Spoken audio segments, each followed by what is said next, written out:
Hello, I'm Jeff Bloodbrain, and welcome back to Tailor Tale. So, we are here fitting this clown for his Duke blazer. Neil and I stare at each other for a while, a tension brewing up between us. He's got this poker face on, and it's hard to guess what's going on in his mind. Then again, maybe it's not hard to guess. All I know is that Neil sure likes to mock me and command me around. Maybe you should hire him to be like a manager or something. Well, we'll worry about the fabric later. I just need to get your measurements first.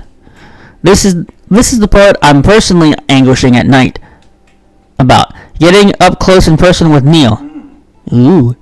Very well. Take my measurements. Neil clasps his hands together. He walks to the middle of the room, expecting me to start. He's acting like he's in charge, and that's ticking me off just a tiny bit. Band him! This is my boutique. He'll have to do what I tell him, not the other way around. I could tell him to take his shirt off, for example. Ew. Not that I need to, I can take measurements to his shirt just fine, but it's for science. Yeah, I bet it is. You need to take off your shirt. Measure him with the shirt on. We're measuring him with the shirt on because we ain't getting shadow banned. I take out my measuring tape and I step closer to him. His eyes are following my every move. It's unnerving. Turn around, I say. When he actually does turn around, I'm quite surprised. I expected him to reply with some witty comeback. I shake my head at myself and then place my tape against the nape of his neck. And Neil flinches at my touch. I frown at his back. Did I actually scratch you? I ask him, unsure. No, it's nothing. Continue. If I make you uncomfortable, let me know. I said it's nothing, he repeats himself. Alright, if he says so. I pull the tape all the way down and take the measurements. And note the measurements. Arms up, I say, tapping his arm with my hand. Again, he flinches away from me, but doesn't make a sound or say anything. It's so peculiar. Perhaps he isn't quite used to someone touching him while being measured. Well, obviously he has to be, because how else would he got his fancy clothes? He raises his arms and stretches them out, so that I can reach all the way around him and wrap the tape around it, his chest. I tighten it and press the palm of his hand against his back. He arches his back the more pressure I exert, almost as if I'm slightly pushing him away. Maybe I should try and relax him, as he seems on edge around me. So, do you work at the hospital? I ask, trying to distract myself from the awkward silence. Neil rolls his shoulders after I pull the tape off of him. Why would you need to know that information? I glare at his back while I note down the measurements again. Well, fine, don't tell me, Mr. Fancy Pants. Ouch. Turn around, please. I grab his upper arm, noticing his skin jump when I do, and spin him around so he faces me. Neil's making this weird face and refuses to look at me. My family owns it. That's all I'll say about that matter. So what's this blazer for anyway? Any special occasion? I ask, only slightly interested in the answer. You ask too many questions. And you don't answer enough, I say with a huff. If I know what the occasion is for, then I can create a fitting design for it. Dinner. Family dinner, he says gruffly. With your parents? Yes. And so he's having a dinner with his parents. His parents are the Forces. They own the hospital. I do wonder what Neil does at the hospital, but getting an answer out of him is like pulling teeth. I lower my body and tighten the tape around his waist. My eyes focused on the numbers. This got awkward quick. I try to take his measurements of his waist, but that's when I notice how tense Neil is. He's sucking in his stomach. Stop sucking in your stomach. I don't care if you've got a bit of a gut. I need your real measurements. I tell him sternly. This is not going to work out if I get the wrong numbers. Not that I particularly care if he wears a blazer that's too tight on him. I'm doing no such thing, Neil denies, and my body is perfectly healthy, for your information. I straighten up and look at him, to which he immediately turns his head away. You're tense. Just relax. How can one relax when being prod and poked and spun around like a ballerina? He can't relax around me?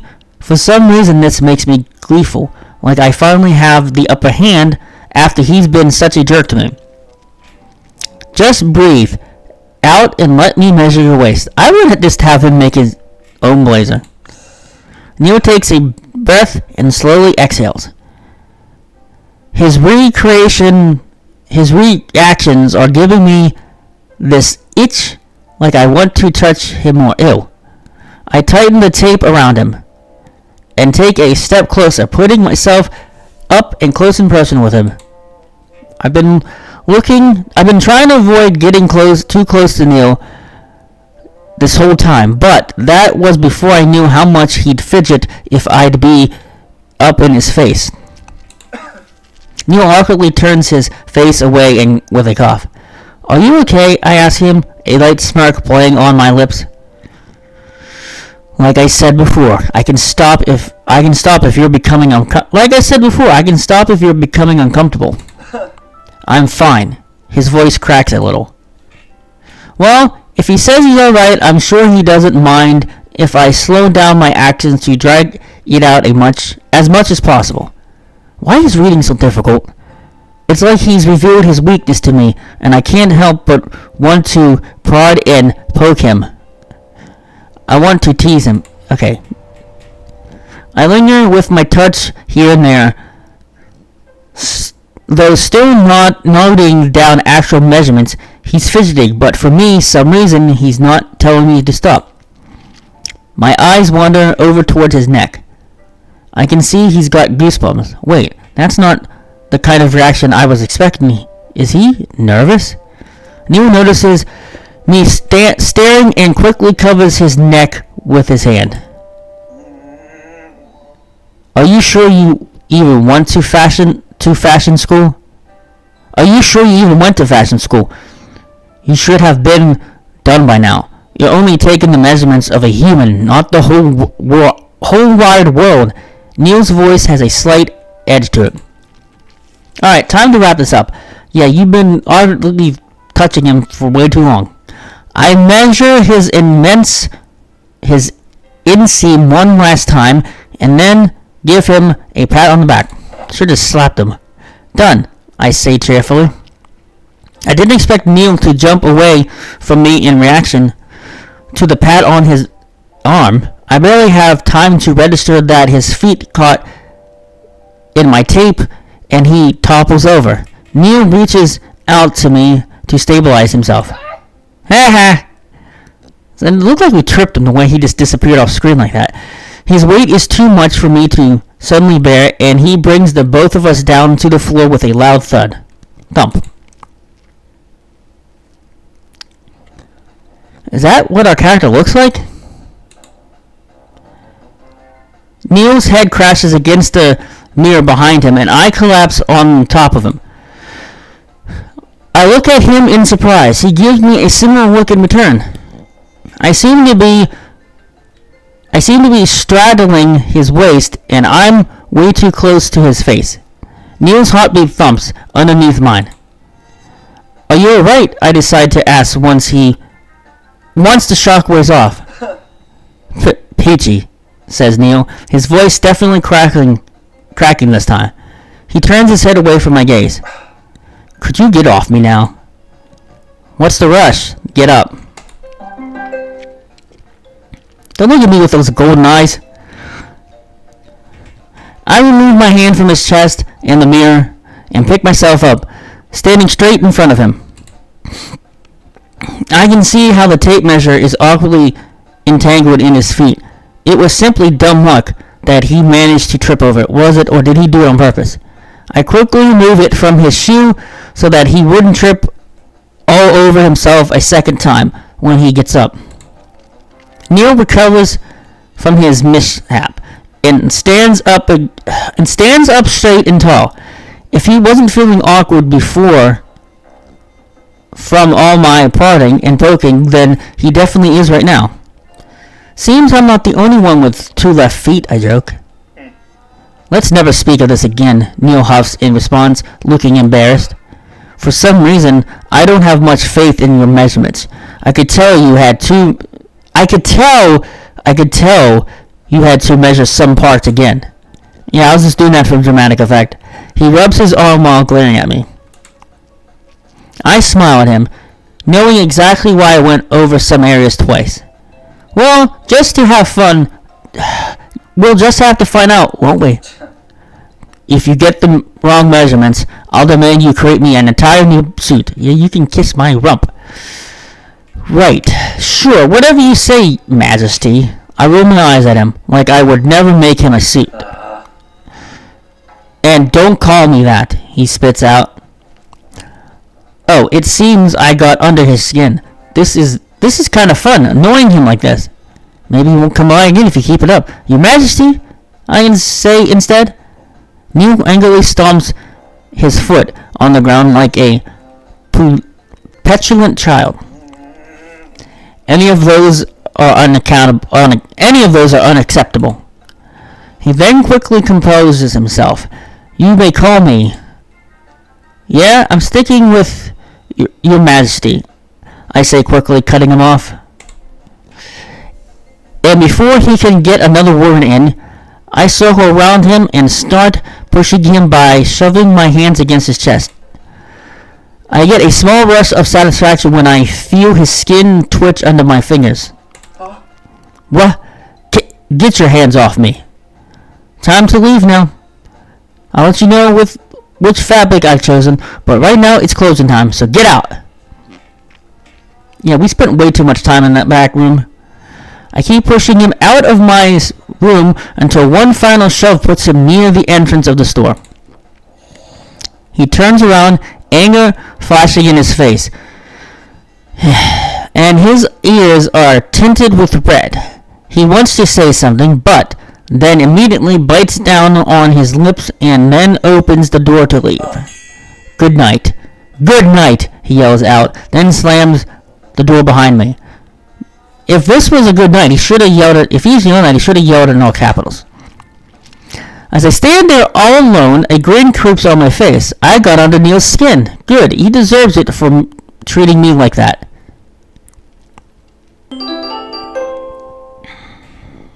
Alright, we are here at Chapter 9 of Neil's story. The shipment of fabric swatches from Neil's blazer came in the mail today. As I stand there holding the fabric swatches in my hand, wondering what I should pick for Neil's blazer, I realize I don't have any way of contacting him. He'll show up. So far, I've only ran into him by chance, or he came over to my place himself. This time, he didn't set another appointment, so I can't really show him these swatches. What a pain. Now I have to actually go out and find him. I'm pretty sure he'd raise a huge stink over selecting a fabric without consulting him. How annoying. Why do you need to consult him? It's your business. I guess I should start looking at the hospital. Ask around for him, see if he's there. Maybe I'll get lucky. With that in mind, I grab the swatches, place the close sign on my door, and lock up shop. Ooh. Kleiner Medical Center. There it is, Kleiner Medical Center, the one Neil seems to work at. The entrance seems a little daunting, considering I really have no business at the hospital. Still, I do need to find the man before he continues to stalk my store windows again. I gather my courage and step inside the hospital. Ooh. This is Interesting. It's the first time I've been inside, and I'm greeted by a white lobby with very tall ceilings. The hospital seems fairly calm. Only a few people seem to be going in and leaving. No sign of a certain man with purple hair. Are you sure you're in the right hospital? I wonder what position Neil has at the hospital. Surely he can't be a doctor. I refuse to believe someone as petty and mean as him could ever be allowed to be a doctor. Awkwardly, I make my way to the receptionist, who's in the middle of helping someone else. So, I impatiently wait in line. When it's my turn, the receptionist beckons me over. I don't know if this is the guy or girl receptionist. How may I help you today? Yes. I'm looking for Neil Forster. Is he here by chance? Maybe they won't even tell me if he's here or not, or perhaps not even be allowed to at all. It's not worth a shot, but it's worth a shot. Mr. Forster is currently present, but he's busy in a meeting. Would you like? Oh my God. Would you like for me to leave a message behind? Jeez. Hearing him be referred to as Mr. Forster kind of creeps me out. It doesn't suit him. Yes. Could you tell him Mitchell Hurth? And that's what I notice at Neil's voice. I turn my head and see a group of businessmen walking out the elevator. Among them is Neil. Actually, never mind, I say, removing myself away from the counter. Find myself quickly taking a seat near the window so that I could inconspicuously look at Neil, who's decided to wait in the lobby with the other men and argue about something seemingly important. I'm not sure what they're talking about. I can't understand what they're saying from here. He looks more dressed up than normal. His hair seems to be tidier. It also looks like he's a competent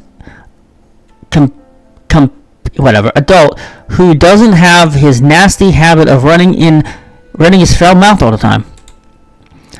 I'm intrigued and grossed out at the same time. The men continue to discuss amongst themselves until, one by one, they start to leave with their briefcases in hand. The last one shakes Neil's hand and leaves as well. There's a really smug smile on Neil's face as he fixes his tie. I roll my eyes. He's probably full of himself for closing some kind of deal right now. Maybe I should leave now before he notices me and starts to brag about it.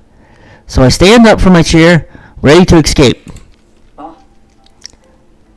He looks like he did back then. Mitchell? I cringe. Too late. I can't sneak off anymore. Well, I came here for a reason, so I guess I might as well get it over with. Neil. I put on a fake smile and approach him. Neil runs a hand through his styled hair. He looks less smug now. In fact, he's a bit sheepish. I still don't know what that means. Caught off guard. Perhaps. Or perhaps he's remembering our last encounter where I fell on top of him. That event still leaves me feeling a little awkward. Do you like to spy on my meetings? That implies you were actually saying something worthwhile that needed spying on, I retorted. Neil waves a hand at me, dismissing what I said. Or perhaps you are captivated by my magnificent negotiating techniques and couldn't help but stop and stare in awe, says Neil cheerfully, nodding at himself like this was the actual truth.